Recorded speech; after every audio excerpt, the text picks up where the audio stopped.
جب حضرت عثمان غنی رضی اللہ تعالیٰ عنہ کا محاصرہ کر دیا گیا اور یہ خلافت کا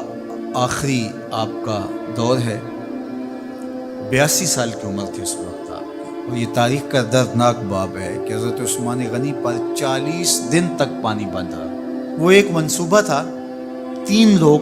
3 مختلف شہروں سے چلے، مصر سے، کوفے سے اور بصرے سے، 1,000 آدمی لے کر، اور مدینہ المنورہ میں پہنچ کر کے حضرت علی المرتضیٰ سے ملے، ام المومنین سیدہ عائشہ سے ملے، کبار اصحاب سے ملے۔ تو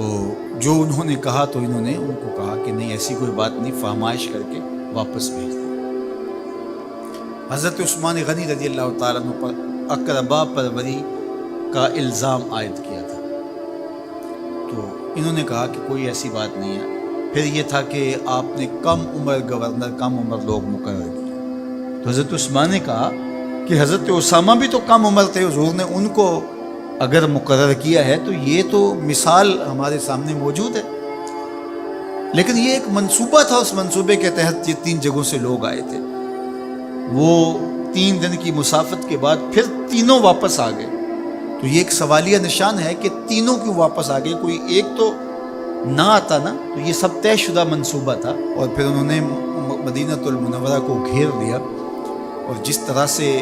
بلوائیوں نے حالات پیدا کر دیے، سید علی المرتضیٰ رضی اللہ تعالیٰ عنہ تو شہر مدینہ سے باہر تشریف لے گئے تھے،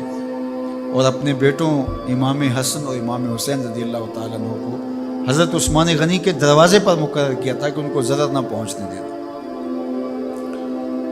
اب 700 صحابہ اجازت طلب کر رہے ہیں کہ آپ ان بلوائیوں سے نپٹنے کا میں جو ہے وہ اجازت نامہ مرحمت کریں،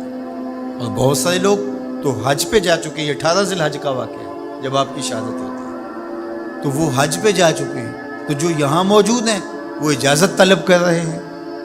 لیکن حضرت عثمان غنی رضی اللہ تعالیٰ عنہ نے کہا کہ نہیں، میں ایسی اجازت نہیں دوں گا۔ رسول اللہ صلی اللہ علیہ وسلم کا حرم شہر مدینہ لوگوں کے خون سے لالازار ہو، یہ میں اس کو گوارا نہیں کرتا۔ افواج موجود ہیں، اور دنیا کی تاریخ میں آپ کو ایسا نہیں ملے گا کہ اتنی بڑی حکومت کسی کے پاس ہو اور وہ خود گھیر لیا جائے، اس کا پانی بھی بند ہو جائے، اور وہ حکم دے کہ نہیں، میرے لیے آپ ایک قطرہ بھی خون نہیں بہائیں گے، بلکہ آپ کے غلاموں نے جب تلواریں اٹھا لی تو آپ نے فرمایا کہ میرا حکم ہے کہ تم تلواریں نیچے رکھو، بلکہ میں تمہیں یہ آفر دیتا ہوں کہ جو غلام لڑے گا نہیں اور یہ میرے سے عہد کرتا ہے وہ آزاد ہے۔ حضرت ابو ہریرہ رضی اللہ تعالیٰ عنہ، حالانکہ یہ پڑھنے پڑھانے والے لوگ تھے، تعلیم و تعلم سے ان کا تعلق تھا، لیکن وہ بھی تلوار لے کے حضرت عثمان غنی کے دفاع میں آ گئے، لیکن حضرت ابو ہریرہ رضی اللہ تعالیٰ عنہ کو بھی حضرت عثمان غنی روک دیتے۔ مالک بن نشتر کہنے لگا کہ ہم آپ کی دستبرداری کے خواہاں ہیں، آپ خلافت سے دستبرداری اختیار کر لیجیے۔ تو حضور علیہ الصلوۃ والسلام کے اس جانثار صحابی نے حضرت عثمان غنی نے فرمایا یہ نہیں ہو سکتا۔ دستبردار کیوں نہیں ہوئے؟ لگتا تھا یہ سب سے زیادہ آسان تھا، لیکن حضور نے ارشاد فرمایا تھا، اے عثمان، تمہیں اللہ ایک قمیض پہنائے گا، لوگ اس کو اتارنا چاہیں گے، تم کبھی نہ اتارنا۔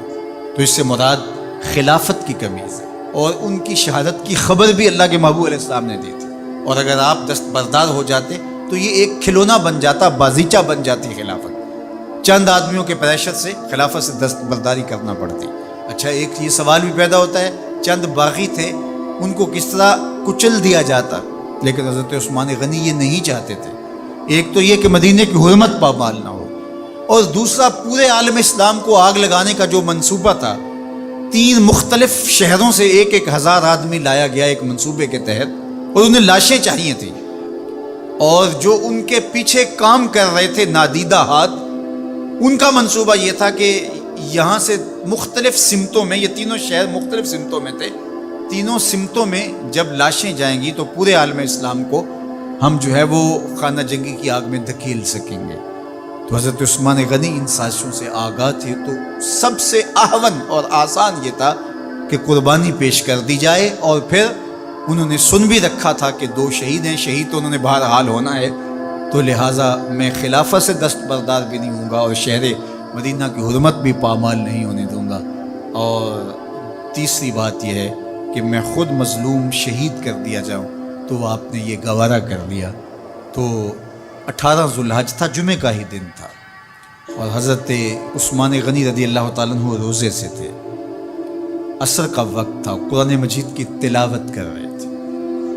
حضرت امام حسن، امام حسین اور حضرت عبداللہ بن زبیر اور دیگر لوگ آپ کے دروازے پہ پہرا دے رہے تھے، لیکن باغی پچھلے گھر سے دیوار پھلانگ کے آپ کے گھر میں داخل ہوئے اور تلوار سے وار کیا۔ آپ کی زوجہ حضرت نائلہ آگے بڑھی اور ہاتھ سے روکنا چاہا، آپ کی انگلیاں کٹ گئیں۔ پھر دوسرا وار کیا تو حضرت عثمان غنی رضی اللہ تعالیٰ عنہ کا دایاں ہاتھ کٹ کے گر گیا۔ حضرت عثمان غنی رضی اللہ تعالیٰ عنہ نے افسوس کیا اور کہا کہ تم نے وہ ہاتھ کاٹ دیا جس سے میں وحی کی کتابت کیا کرتا تھا۔ پھر اس کے بعد آپ پر 9 وار کیے گئے اور آپ کو شہید کر دیا گیا، اور آپ کا خون قرآن مجید پڑھتے ہوئے اس آیت پہ گرا، فَسَيَكْفِيكَهُمُ اللَّهُ وَهُوَ السَّمِيعُ الْعَلِيمُ۔ تو حضرت عثمان غنی رضی اللہ تعالیٰ عنہ مظلوم شہید کیے گئے، بھوکے اور پیاسے شہید کیے گئے، ظلماً شہید کیے گئے۔ حضرت عبداللہ بن عمر رضی اللہ تعالیٰ عنہ فرماتے ہیں کہ حضور فتنوں کا ذکر کر رہے تھے کہ فتنے ہوں گے، بہت بڑے فتنے ہوں گے۔ تو ایک شخص نے چادر اوڑھی ہوئی تھی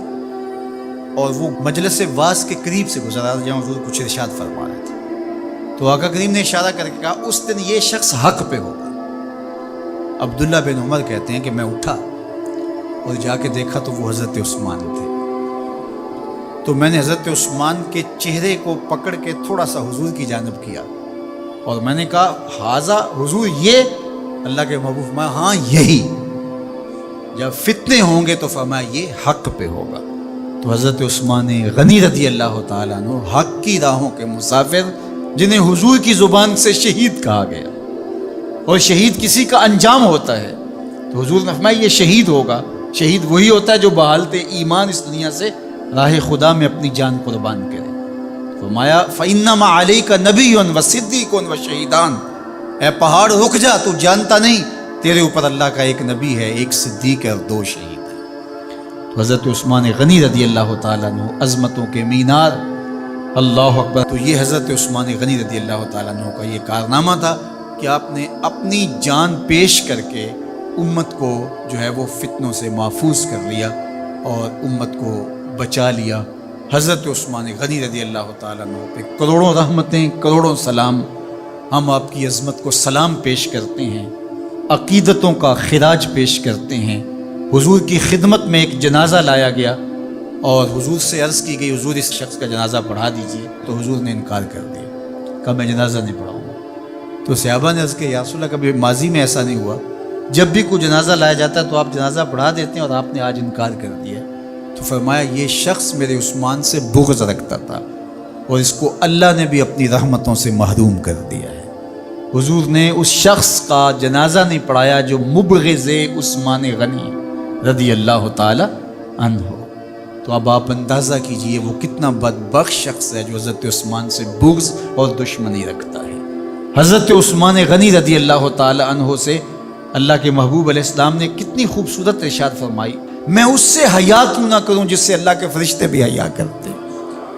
یعنی عثمان غنی وہ ہیں جس سے اللہ کے فرشتے بھی حیا کرتے ہیں،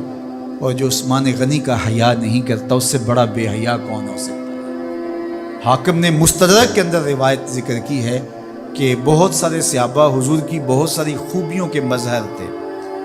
اور سب سے زیادہ حضور کے خلق کے مشابہ حضرت عثمان غنی رضی اللہ تعالیٰ، اور خلق میں سب سے اونچا درجہ حیا کا ہوتا ہے۔ تو حضرت عثمان غنی رضی اللہ تعالیٰ عنہ حیا کے اس مقام پہ فائز المرام تھے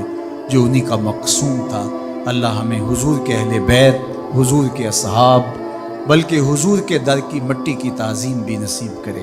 اقبال نے کہا تھا خاک طیبہ از دو عالم خوش ترست، آن خنک شہرے کے آنجا دل برست۔ ہمیں تو طیبہ کی مٹی بھی اچھی لگتی ہے اس لیے کہ وہاں محبوب جو رہتے ہیں۔ تو محبت تو اس چیز کی متقاضی ہوتی ہے، محبوب کی راہوں کو بھی سلامی پیش کی جائے۔ تو جو حضور علیہ السلام کے ساتھ منسوب اتنی وقی نسبتیں ہیں ان کا احترام کیوں نہیں کریں گے؟ تو حضرت عثمان غنی تو داماد رسول ہیں، حضرت عثمان غنی تو ذو النورین ہیں، حضرت عثمان غنی تو حضور علیہ الصلوۃ والسلام کے محبوب اور حضور علیہ الصلوۃ والسلام کے پیارے ہیں، ان کو جنت کی بشارت دی گئی ہے، عشرہ مبشرہ میں سے ہیں، 4 جلیل القدر خلفاء میں ان کا نام شامل ہے، اور پھر حضور کی 2 صاحبزادیاں ان کے نکاح میں آقا کریم نے ان کو شہید خود قرار دیا، اور میرے اور آپ کے آقا و مولا نے کہا آج کے بعد کوئی عمل عثمان کو نقصان